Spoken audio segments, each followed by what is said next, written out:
Okay, back in 1996, this used to be my travel agency, and I closed it down. And my son said, "Well, why don't we open a pub?" And I told him he was mad. And here we are. It took 2 years to get the zoning changed. And the other interesting thing, about 50 years ago, we were at an auction, a business auction, and they had two old pub signs. One was the Anchor Inn and one was the White Lion. And we bought it just for kind of like show. So maybe that was the seed that was planted. Who knows? So, yeah, it's been wonderful. We opened up with just myself in the kitchen, my son on the bar, my daughter waiting tables, because we could only open this room and the Harvest Mouse room. And then all the furniture came from an old pub built in the 11th century, and it was called the Harvest Mouse. And we didn't know the dealer that my son used in Liverpool. We didn't know he was going to send us this furniture from the Harvest Mouse. And what's happened, all of the pubs were starting to serve food because of the drinking and driving. So actually some of the breweries were doing their own catering and having central distributions. And so they were getting rid of all this old furniture. And that's what we've got, old furniture from this old pub, the Harvest Mouse. There's a lot of history in it. One is we have a bench over there, and it came from the old Baltic Fleet, which is not a very nice pub. It's on the Dock Road in Liverpool. And since we're a big seaport, you can imagine the type of people that came in. So that's where the ladies of the night sat, waiting for somebody to arrive.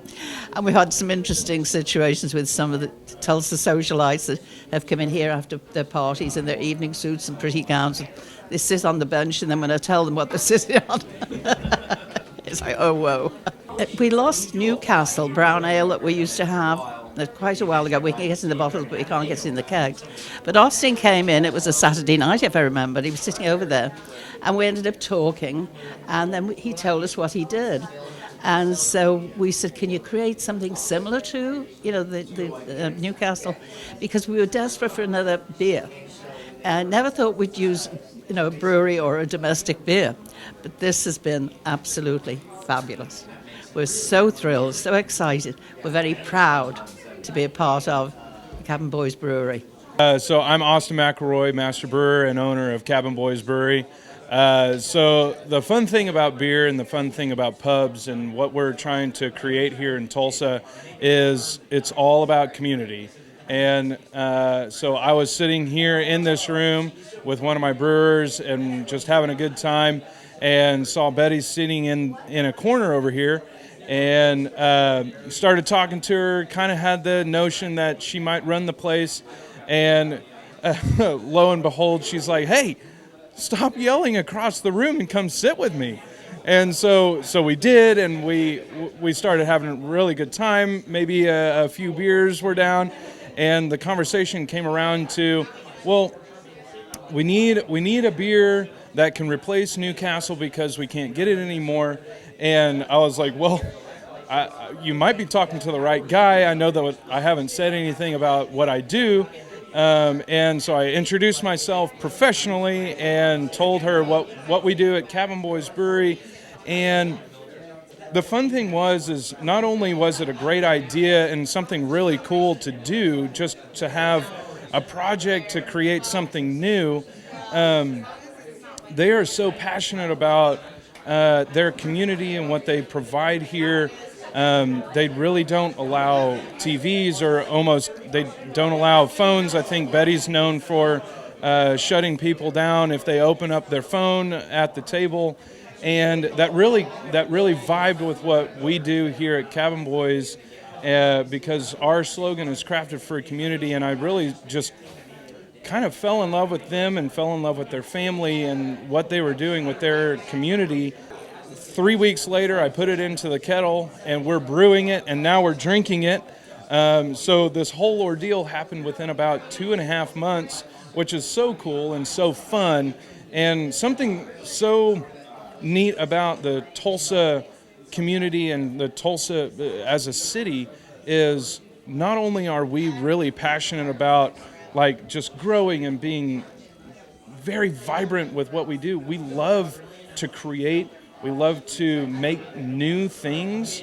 And even though this beer tastes like a true old English ale, it was just such a cool thing to be able to be a part of, and to be able to create something new with an establishment that's been here in Tulsa for over 20 years.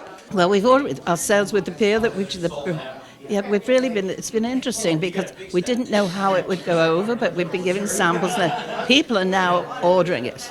They love it. And I think about 2 weeks we've sold 4 kegs, I think, maybe even 5 kegs. Yeah, I know. So it's been amazing. Yeah, very well received. And a couple of the Brits will say, "You've got what?" Have to diversify, live with the times.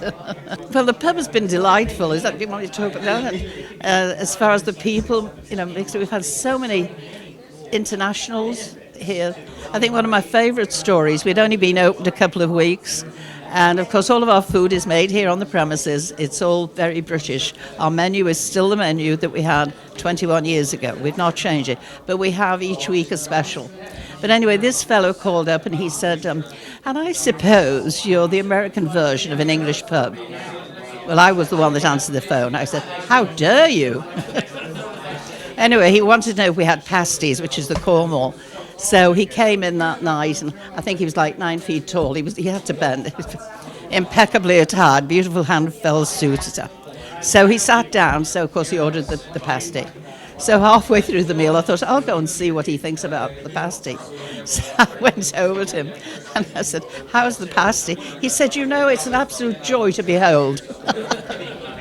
Like, really?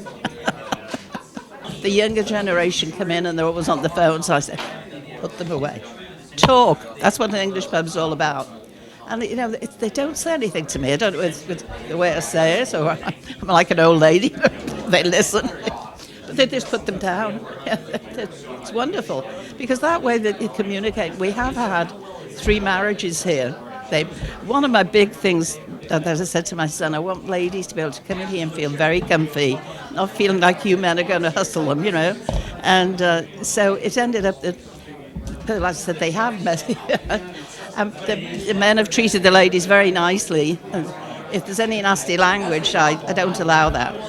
You want to talk on your own, but they don't need to speak that around ladies. So we're very British, yes.